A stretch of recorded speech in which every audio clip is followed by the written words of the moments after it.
ഗാഗിൻ്റെ പരിപാലനത്തെക്കുറിച്ച് പറയുകയാണെങ്കിൽ ഇതിൽ ഏറ്റവും വിഷമകരമായൊരു ഘട്ടമെന്ന് പറയുന്നത് ഇതിൻ്റെ വിത്ത് മുളച്ച് കിട്ടുക എന്നുള്ളതാണ്. നമ്മൾ ജോജോയിൽ നിന്ന് ഇതിൻ്റെ വിത്തുകൾ വാങ്ങുമ്പോൾ തന്നെ ജോജോ പറഞ്ഞത് നല്ല ക്ഷമ വേണം, 2.5 മാസം വരെ ഇതിൻ്റെ വിത്ത് മുളയ്ക്കാനായിട്ട് സമയമെടുക്കുമെന്ന് പറയുന്നത്. അതിന് കാരണമെന്ന് പറയുന്നത് ഈ വിത്തിൻ്റെ പുറന്തോടെന്ന് പറയുന്നത് നല്ല കട്ടിയുള്ള ഒരു പുറന്തോടാണ് ഗാഗിൻ്റെ വിത്തുകൾക്കുള്ളത്. ആ പുറന്തോട് ഭേദിച്ച് മുള പുറത്തേക്ക് വരാൻ നല്ല സമയം വേണം. അത്രയും ക്ഷമയോടുകൂടി നമ്മൾ കാത്തിരുന്നില്ല എന്നുണ്ടെങ്കിൽ പലരും ഇടയ്ക്ക് വെച്ച് കിളുത്തില്ല എന്നുള്ള പരാതിയുമേ കളയാറുണ്ട്. പക്ഷേ എനിക്കെന്തുകൊണ്ടോ 1 മാസവും ഒരു 10 ദിവസവും കഴിഞ്ഞപ്പോൾ എൻ്റെ ആദ്യത്തെ വിത്ത് മുളച്ച് കിട്ടി. നമ്മൾ വിത്ത് വാങ്ങുമ്പോൾ തന്നെ അതിൽ ശ്രദ്ധിക്കേണ്ട കാര്യങ്ങളെന്ന് പറയുന്നത്, ഈ വാങ്ങുന്ന വിത്തുകൾ ഒരു തുണിയിൽ പൊതിഞ്ഞ് വെള്ളത്തിലിറക്കി 24 മണിക്കൂർ വെച്ചതിന് ശേഷം മാത്രമാണ് നമ്മൾ വിത്തുകൾ അതിനുവേണ്ടി തയ്യാറാക്കിയിരിക്കുന്ന ഗ്രോ ബാഗുകളിലേക്ക് അല്പം ചാണകപ്പൊടിയും മണ്ണും ചകിരിച്ചോറും ചേർന്ന മിശ്രിതത്തിലേക്കാണ് ഇതിൻ്റെ വിത്തുകൾ പാകുന്നത്. അത് എല്ലാ ദിവസവും ചെറിയ രീതിയിൽ നനവ് കിട്ടണം. ഏതായാലും 1 മാസവും 10 ദിവസവും കൊണ്ട് എൻ്റെ വിത്തുകൾ മുളച്ചു തുടങ്ങി. 5 ചെടികളാണ് എനിക്ക് മുളച്ച് കിട്ടിയത്. 5ാമത്തെ ചെടി ചില ആരോഗ്യ പ്രശ്നങ്ങൾ കാരണം അത് നശിച്ചുപോയി.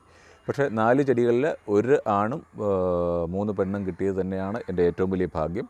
പിന്നെ മറ്റ് ചെടികളെ വെച്ച് നോക്കുമ്പോൾ നമ്മുടെ ഫാഷൻ ഫ്രൂട്ട് എന്ന ആ ഒരു വർഗ്ഗത്തിൽപ്പെട്ട ചെടി തന്നെയാണിത്.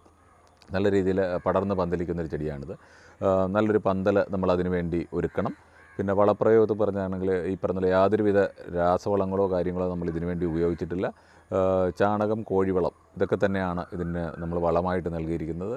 നല്ല രീതിയിൽ അത് പടർന്ന് പന്തലിക്കുന്ന ചെടിയാണെന്ന് ഞാൻ ആദ്യമേ പറഞ്ഞു. പന്തൽ സ്ട്രോങ് ആയിട്ടുള്ളൊരു പന്തൽ നമ്മൾ അതിനു വേണ്ടി കൊടുക്കണം. പിന്നെ കീടങ്ങളെക്കുറിച്ചോ മറ്റ് രോഗങ്ങളെക്കുറിച്ചോ പറയുകയാണെങ്കിൽ അത്തരത്തിലൊരു വലിയ കെയറിങ്ങിൻ്റെ ഒന്നും ആവശ്യം ഗാഗിനില്ല. ചെറിയ രീതിയിലുള്ള ഇലയിലുണ്ടാകുന്ന ഒരു പുള്ളിക്കുത്ത് രോഗം കാണാറുണ്ട്. അതിന് സുഡോമോണസ് പോലുള്ള ജൈവ കീടനാശിനികളാണ് നമ്മൾ ഉപയോഗിക്കുന്നത്. പിന്നെ ഇലചുരുട്ടി പുഴുവിൻ്റെ ആക്രമണം ഉണ്ടാകാറുണ്ട്. അത് മറ്റ് പ്രശ്നങ്ങളൊന്നുമില്ല എങ്കിൽ പോലും പഴത്തിൻ്റെ ഭംഗി നഷ്ടപ്പെടുന്നൊരു ഉപദ്രവം ആ പുഴുവിൻ്റെ ഭാഗത്തു നിന്നുണ്ടാകാറുണ്ട്. അതിന് പുറമേയുള്ള ആ ഭംഗിയുള്ള ഭാഗം ഈ പുഴു വന്നിരുന്ന് കടിച്ചിട്ട് ഒരു സ്ക്രാച്ചസ് പോലെ ഉണ്ടാകാറുണ്ട്.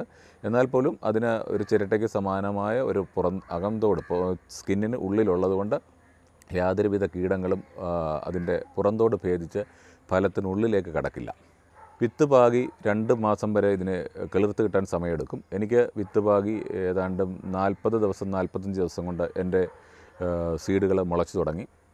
അവിടുന്ന് മുളയ്ക്കാനെടുക്കുന്ന താമസത്തിൻ്റെ 10 ഇരട്ടിയിലധികം വേഗത്തിലാണ് ഈ തൈകൾ വളർന്നു തുടങ്ങുന്നത്. വളരെ വേഗം, നമ്മൾ നോക്കി നിൽക്കുന്ന വേഗതയിൽ തന്നെ ഒരാഴ്ച കൊണ്ട് തന്നെ ഈ തൈകൾ പന്തലിൻ്റെ മുകളിലെത്തുന്നൊരു കാഴ്ച അത്ഭുതപ്പെടുന്നൊരു കാഴ്ചയാണ്. പിന്നീട് അങ്ങോട്ട് എല്ലാം വളരെ വേഗമായിരുന്നു. ഒരു വളർന്ന ചെടി ഒരു 3 മാസമായപ്പോൾ ചെടികൾ പൂവിട്ട് തുടങ്ങി. ആ പൂവിട്ട് തുടങ്ങിയ ചെടികളിൽ കായകളാകണമെങ്കിൽ ഞാൻ നേരത്തെ പറഞ്ഞതുപോലെ തന്നെ ആൺചെടിയിൽ നിന്നും നമ്മൾ ആൺപൂക്കൾ അടർത്തിയെടുത്ത് പെൺചെടിയിലെ പെൺപൂവിൽ ആർട്ടിഫിഷ്യൽ പോളിനേഷൻ അഥവാ കൃത്രിമ പരാഗണം നടത്തിയാൽ മാത്രമേ അത് നമുക്ക് ആ പെൺചെടിയിലുണ്ടാകുന്ന പൂവുകൾ നമുക്ക് ഫലവത്തായി കിട്ടുള്ളൂ, അല്ലെങ്കിൽ നമുക്ക് ഉപയോഗപ്രദമായി കിട്ടുള്ളൂ. അല്ലെന്നുണ്ടെങ്കിൽ 2-3 ദിവസം കഴിയുമ്പോൾ ആ പെൺപൂവിലുള്ള ആ ചെറിയ കായകൾ അടന്നു പോകാൻ സാധ്യതയുണ്ട്.